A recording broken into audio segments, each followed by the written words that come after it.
श्री स्वामी समर्थ. तुमच्या सर्व इच्छा मनोकामना पूर्ण होत असे स्वामी महाराजांच्या चरणी प्रार्थना करते आणि आजच्या एका खूप छान आणि माहितीपूर्ण व्हिडिओला सुरुवात करते.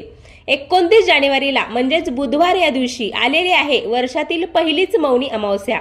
या अमावस्येला दर्श अमावस्या असे देखील म्हटले जाते.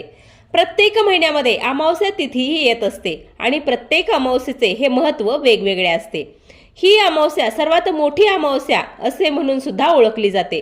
या दिवशी पवित्र नदीमध्ये स्नान करण्याला खूप महत्त्व मानले जाते. यामुळे व्यक्तीची सर्व पापे नष्ट होतात. दरवर्षी पौष महिन्याच्या अमावस्येला मौनी अमावस्या म्हणून ओळखले जाते. या दिवशी मोक्ष मिळावा म्हणून श्राद्ध आणि पिंडदान देखील केले जाते. यामुळे प्रखर पितृदोषाचा त्रास दूर होतो आणि कुटुंबाच्या सदस्यावरती पितरांचा आशीर्वाद हा कायम राहतो. अनेक दृष्ट्या हा दिवस अत्यंत महत्त्वाचा मानला जातो. या दिवशी माता लक्ष्मी आणि भगवान विष्णू तसेच पितरांची पूजा केली जाते. त्याचबरोबर या दिवशी काही प्रभावी उपाय देखील केले जातात. आज या व्हिडिओमध्ये मी तुम्हाला एक अतिशय प्रभावी असा उपाय सांगणार आहे. हा उपाय तुम्ही मौनी अमावस्येच्या दिवशी करायचा आहे.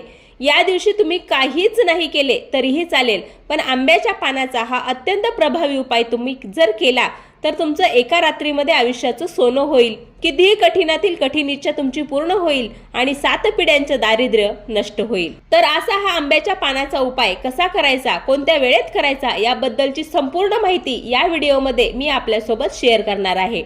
तत्पूर्वी तुम्ही जर माझ्या चॅनलवर नवीन असाल तर चॅनलला सबस्क्राईब करा, व्हिडिओला लाईक करा आणि हा व्हिडिओ जास्तीत जास्त तुमच्या मित्रपरिवारामध्ये शेअर करा. सखोल माहिती ऐकण्यासाठी हा व्हिडिओ स्किप न करता शेवटपर्यंत पाहत राहा. बघा, अमावस्या म्हटलं की बरेच लोक घाबरतात. अमावस्या हा दिवस खूप वाईट असा मानला जातो, पण कोणताही दिवस हा वाईट नसतो. फक्त अमावस्येच्या दिवशी नकारात्मक शक्तीचा प्रभाव हा इतर दिवसापेक्षा जास्त असतो. त्यामुळे अमावस्येचा परिणाम काही लोकांवरती पडत असतो. या अमावस्येचा परिणाम खास करून पाण्यावरती होत असतो, म्हणून समुद्राला भरती आणि ओहोटी येत असते. त्याचप्रमाणे मानवी जीवनामध्ये सुद्धा 80% पाणी असल्यामुळे या अमावस्येचा वाईट परिणाम हा मनुष्यवृत्तीवर होत असतो. त्याचमुळे लहान मुलं आणि आजारी व्यक्ती यांच्यावर हा परिणाम जास्तीत जास्त दिसून येतो. अमावस्या जवळ आली की अचानक डोकं दुखायला लागतं, त्रास व्हायला सुरुवात होतो, हातपाय दुखतात, लहान मुलं सतत किरकिर करतात. म्हणून या दिवशी तुम्हाला या समस्या दूर होण्यासाठी काही उपाय करायचे आहेत. हे उपाय घरामध्ये केले जातात. अमावस्या हा दिवस असा आहे की या दिवशी आपण नकारात्मक नजरबाधा, नजर दोष दूर करण्यासाठी आपण हा उपाय जर केला तर त्याची 100% फळप्राप्ती नक्कीच होईल. हा उपाय आपल्याला कुटुंबाच्या प्रगतीसाठी करायचा आहे. जर आपल्या घरामध्ये काही दोष असेल, मग तो पितृदोष असेल, वास्तुदोष असेल किंवा ग्रहदोष असेल, यामुळे आपल्या घरामध्ये सतत अडचणी येत असतील, कुटुंबामध्ये सतत वाद विवाद क्लेश भांडणे होत असतील, मुलं हट्टीपणा करत असतील, घरामध्ये सतत आजारपण येत असेल, आलेला पैसा हा आजारपणामध्ये निघून जात असेल, कोणतेही काम निर्विघ्नपणे पार पडत नसेल, कोणत्याही कामामध्ये यश मिळत नसेल, घरामध्ये पैसा येण्याचे सर्व मार्ग बंद झालेले असतील किंवा तुमच्या जीवनामध्ये एखादा शत्रू असेल, मग त्या शत्रूचं तुम्हाला नाव माहीत असेल किंवा तो शत्रू गुप्त असेल किंवा तुमच्या घराला कोणी नजरबाधा खरणीबाधा केलेली असेल, तर यासारख्या समस्या दूर होण्यासाठी हा उपाय तुम्हाला करायचा आहे आणि तो उपाय अत्यंत प्रभावी मानला जातो. आंब्याचे झाड आरोग्याच्या दृष्टीने खूप महत्त्वाचे आहे. त्याचप्रमाणे धार्मिक महत्त्व देखील तितकेच आहे. आपल्या हिंदू धर्मामध्ये आंब्याची पाने हे अतिशय शुभ मानली जातात. आंब्याच्या पानामध्ये नकारात्मकता शोषून घेण्याची सर्वात जास्त शक्ती असते. या झाडाच्या पानापासून ते लाकडांपर्यंत आपण पूजा करत असतो.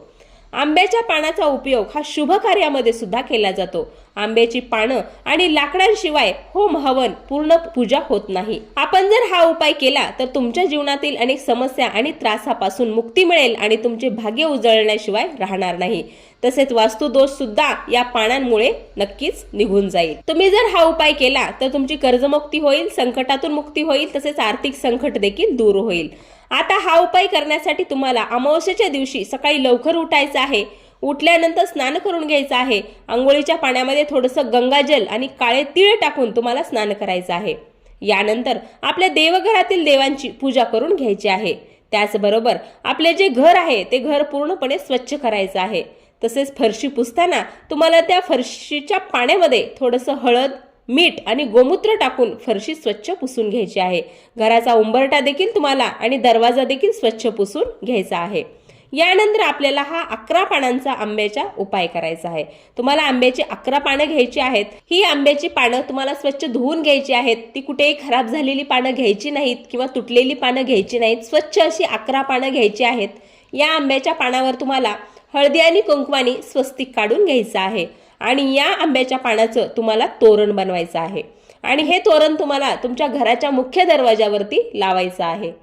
हे तोरण तुम्हाला फक्त 2च दिवस लावायचं आहे। तिसऱ्या दिवशी हे तोरण तुम्हाला काढून घ्यायचं आहे। जर अशा पद्धतीचं तोरण तुम्ही घराच्या मुख्य दरवाजावरती लावलं तर तुमच्या सगळे दोष, संकटे, अडचणी हे निघून जाण्यासाठी मदत होईल। बघा, आंब्याची पानं ही नकारात्मकता आणि वाईट शक्ती दूर करण्यासाठी अत्यंत प्रभावी मानले जातात आणि त्यावरती आपण जे स्वस्तिक काढतो ते स्वस्तिक मांगल्याचं प्रतीक म्हणून ओळखले जातं। जर अशा पद्धतीचं तोरण तुम्ही तुमच्या घराच्या मुख्य दरवाजावरती लावलं तर तुमच्या घरातील जे काही अडचणी, संकटे, विघ्न आहेत ते जास्तीत जास्त लवकरात लवकर निघून जाण्यासाठी 100% मदत होईल। आपण जर पहा आर्टिफिशियल तोरण लावतो, ते तोरण फक्त सुशोभीकरणासाठी वापरलं जातं। त्या तोरणामधून तुम्हाला काहीही मिळत नाही। आंब्याच्या पानाचं जर तोरण तुम्ही लावलं तर या तोरणामधून जास्तीत जास्त नकारात्मकता शोषण्याची शक्ती असते आणि सकारात्मक लहरी निर्माण करण्याची सुद्धा जास्तीत जास्त शक्ती असते। आता हा उपाय झाल्यानंतर तुम्हाला आणखीन एक उपाय करायचा आहे, तो म्हणजे एक ग्लास घ्यायचा आहे, त्यामध्ये गंगाजल घ्यायचं आहे आणि त्यामध्ये 2 आंब्याची पाने टाकायची आहेत आणि या 2 आंब्याच्या पानाने तुमच्या घरामध्ये ते गंगाजल पूर्णपणे शिंपडून घ्यायचं आहे। जेव्हा तुम्ही आंब्याच्या पानाने हे गंगाजल तुमच्या घरामध्ये शिंपडता तेव्हा तुमचे घर हे पूर्णपणे पवित्र होतं। तुमची वास्तू ही पूर्णपणे पवित्र होते। घरात कितीही मोठे दोष असले तर ते क्षणामध्ये नष्ट होतात। त्यामुळे आपल्या कुटुंबातील अनेक अडचणी कमी होतात आणि हा उपाय देखील तुम्हाला अमावस्येच्या दिवशी करायचा आहे। त्याचबरोबर भरपूर दिवसापासून तुमच्या मनामध्ये एखादी इच्छा असेल। आता प्रत्येकाच्या मनामध्ये इच्छा असते, अगदी तुमच्यापासून ते माझ्यापर्यंत प्रत्येकाच्या मनामध्ये काही ना काही इच्छा असते, परंतु कष्ट आणि मेहनत करूनही आपली ती इच्छा पूर्ण होत नाही। प्रत्येक वेळी आपल्याला नशिबाची साथ मिळतेच असं नाही, परंतु जर आपल्या कष्टासोबतच आणि मेहनतीसोबतच हा जर उपाय तुम्ही केला तर तुमच्या प्रत्येक कामामध्ये यश मिळेल। तुमची कितीही कठीणातील कठीण इच्छा असू द्या, ती तुमची नक्कीच पूर्ण होईल। यानंतर तुम्हाला आणखीन एक उपाय करायचा आहे। 3 तुम्हाला आंब्याची पानं घ्यायची आहेत। ती आंब्याची पानं मधामध्ये बुडवायची आहेत आणि ही आंब्याची पानं अमावस्येच्या दिवशी शिवलिंगावरती अर्पण करायची आहेत। मौनी अमावस्या हा दिवस भगवान महादेवांचा दिवस देखील आहे आणि त्या दिवशी भगवान महादेवांची सुद्धा पूजा केली जाते। जो व्यक्ती या दिवशी, या अमावस्येच्या दिवशी हा उपाय करतो त्या व्यक्तीची प्रत्येक इच्छा नक्कीच पूर्ण होते। त्याचबरोबर तुमच्या जीवनात तुम्हाला कायम कोणत्या ना कोणत्या अडचणीचा सामना करावा लागत असेल, प्रत्येक कामामध्ये अडथळा येत असेल तर दररोज तुम्हाला आंब्याच्या झाडाला पाणी अर्पण करायचं आहे। या झाडाला नमस्कार करायचा आहे आणि तुमच्या मनातील इच्छा तुम्हाला सांगायची आहे। या उपायाने तुमच्या यशाचे मार्ग 100% खुले होतात। या आंब्याच्या झाडामध्ये साक्षात हनुमानांचा वास असतो। आंबा हे फळ हनुमानांना अत्यंत प्रिय आहे आणि जो व्यक्ती नित्यनेमाने या झाडाची पूजा करतो त्या व्यक्तीला प्रत्येक कामामध्ये यश मिळतं। तर अशा पद्धतीचे हे छोटे छोटे उपाय तुम्हाला उद्या म्हणजेच बुधवारी मौनी अमावस्येच्या दिवशी करायचे आहेत आणि तुमच्यामध्ये बदल अनुभवायचा आहे। श्री स्वामी समर्थ। भेटूया पुढच्या व्हिडिओमध्ये। तोपर्यंत नमस्कार।